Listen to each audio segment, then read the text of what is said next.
Sebab dia tak ada alat. Jadi orang yang ada alat, dia akan jadi mudah. Sebab tu masa kita kanak-kanak, masa remaja macam sekarang ni, henyak dulu ilmu agama, supaya kalau dia tersesat pun satu hari nanti, hujung-hujung kehidupan dia nak patah balik mudah. Tu di mana tu? Tazkirah Facebook ke-43. Tak ada dalam tu 40 je.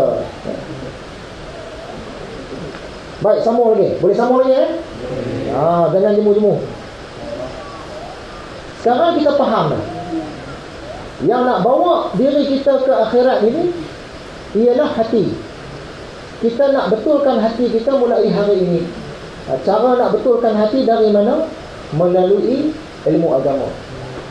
Ilmu agama ni tuan-tuan, puan-puan, abang-abang, kakak-kakak, adik-adik, kalau kita tak terjun ke dalam ilmu agama ni, kita rasa dia tak seronok. Kita dah terjun dah baru seronok. Kata Dr. Harun Bin, kalau kita tak belajar agama ni, kita rasa kita cukup dah, pandai dah rasa-rasa, okey dah ni, rasa syurga lepas dah. Tapi bila dia start belajar, baru dia perasan, rupanya aku ni tak tahu banyak lah, jahil banyak. Dia rasa macam jauh, banyak benda lagi tak tahu. Sebab tu orang yang belajar agama, dia akan gairah, lagi seronok. Lagi seronok nak tahu, lagi seronok nak tahu. Contoh, ada satu orang ni, dia tak pernah terjun ke dalam laut, tak pernah tengok benda-benda di dalam laut. Orang duk cerita, dalam laut tu ada sekian-sekian benda. Dia kata, tak apa tahu dah. Dengar orang cerita, tengok dalam paper, dalam majalah, gambar-gambar dalam laut, tak payah terjun lah. Tapi satu hari orang paksa, jomlah kita terjun. Kan? Bawa pergi tengah laut, pakai alat menyelam semua, terjun. Kali pertama dia terjun, duduk dalam air laut, baru dia rasa seronok. Sebab dia terjun masuk 10 kaki. Masuk 10 kaki dengan alat pernafasan kan? Dia nampak keliling dia semua air.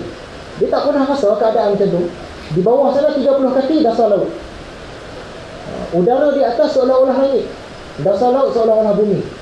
Dia baru perasan, aku macam terbang lah dalam laut ni kan? 30 kaki di atas.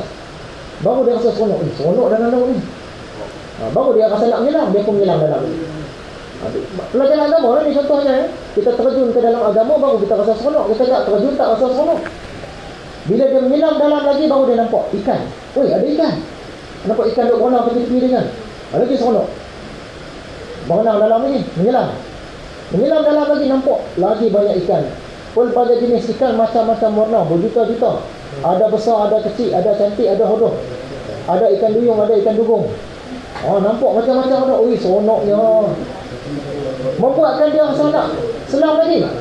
Dia pun selam lagi. Selam sampai pula ke dasar laut titik. Nampak batu-batu karang. Cantiknya batu-batu karang ni, macam pelangi warna dia kan? Tengok betul baru rasa seronoknya.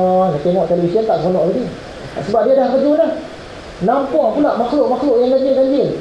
Nampak ikan pari, udang, kara, nampak segala tepah apa kan? Seronoknya.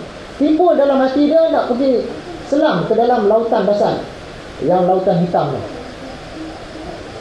Dia selam pula lagi. Bila selam ke dalam lautan hitam tadi, nampak makhluk-makhluk yang lagi canggih. Di sana gelap, tak ada cahaya. Baru dia nampak ikan yang boleh mengeluarkan cahaya, macam tandung je. Dalam badan dia ada cahaya lah. Dalam badan dia ada elektrik lah. Kita pegang-pegang kocok rambut. Dia duduk dalam dasar lah. Selama hari ni tak pernah tahu lazatnya tengok haiwan-haiwan dalam laut ni. Nampak pula ikan yang transparent. Dalam kepala dia boleh nampak segala organ-organ otak di dasar laut tu. Sebab badan dia macam biasalah, tak tembus. Tapi kepala dia boleh nampak di dalam dia semua. Nampak pula sejenis udang. Saintis jumpa sejenis udang. Udang ni dia hidup dalam kepanasan air panas 450 darjah Celsius. Air mengelegak tu 100 darjah Celsius. Kalau kita bubuh udang dalam tu mati, kita pun mati. Tapi udang ni tadi 450 darjah Celsius dia hidup. Tu saintis pening, macam mana boleh hidup dalam sepanas itu? 4 kali ganda panas air mengelegak. Apa benda dia nak makan? Plankton tak boleh hidup, panas sangat. Pening kepala saintis. Boleh jadilah dia makan sama-sama sendiri ikut. Dia sekali beranak, keluar anak beribu, dia makan anak-anak dia. Boleh jadilah. Saintis tengah buat kajian. Bila kita tengok, hebatnya udang ni, 4 kali ganda air panas dia boleh hidup steady je. Setakat kita rebus dia relax kan. Rasa nak makan udang ni kecil. Kita rebus 100 ekor dia relax dia berenang. Tak rasa apa pun. Puasa Allah. Jadi belajar ilmu agama ni macam itulah tuan-tuan, adik kakak semua. Bila kita dah terjun, makin lama lagi seronok. Yang masalah ni kita tak mau terjun je. Alah tak payahlah, cukuplah agama ni, sembahyang puasa zakat okey lah tu.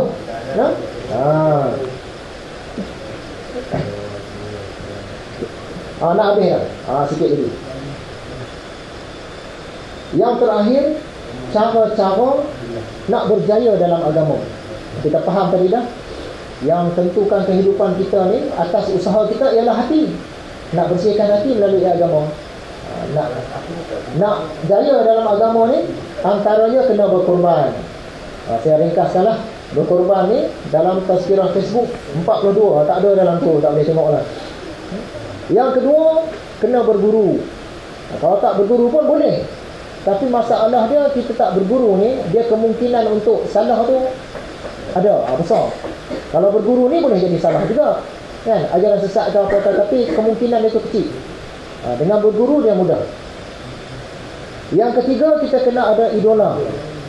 Idola kita pilih orang-orang soleh, kita anggap dia idola kita yang utama. Bukan penghibur, bukan ahli sukan, yang tu bawah sikit. Ambil orang-orang soleh, ulama-ulama ke, itu idola kita. Yang keempat, kena pilih kawan-kawan yang agamawan, bukan kawan-kawan yang tak ketahuan.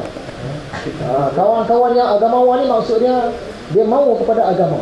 Mereka inilah yang akan membentuk kita persekitaran. Yang ni di mana? Tazkirah Facebook yang ke-21. Bila kawan-kawan kita ramai orang baik-baik, kita pun terasa nak buat baik. Kita duduk dalam golongan orang baik-baik, kita nak buat jahat pun mati niat kita. Kita rasa nak buat jahat ni, tapi orang keliling semua baik-baik, tu pun mati. Dan yang paling akhir, tadi dah terakhir dah, ni paling akhir. Hati kita ni kena mulia. Kita nak dapat ilmu agama mudah, hati kita kena bersih, kena mulia, kena suci. Sebab apa? Ilmu agama ni benda yang suci. Jadi benda yang suci, tempat nak letak dia kena tempat yang suci juga.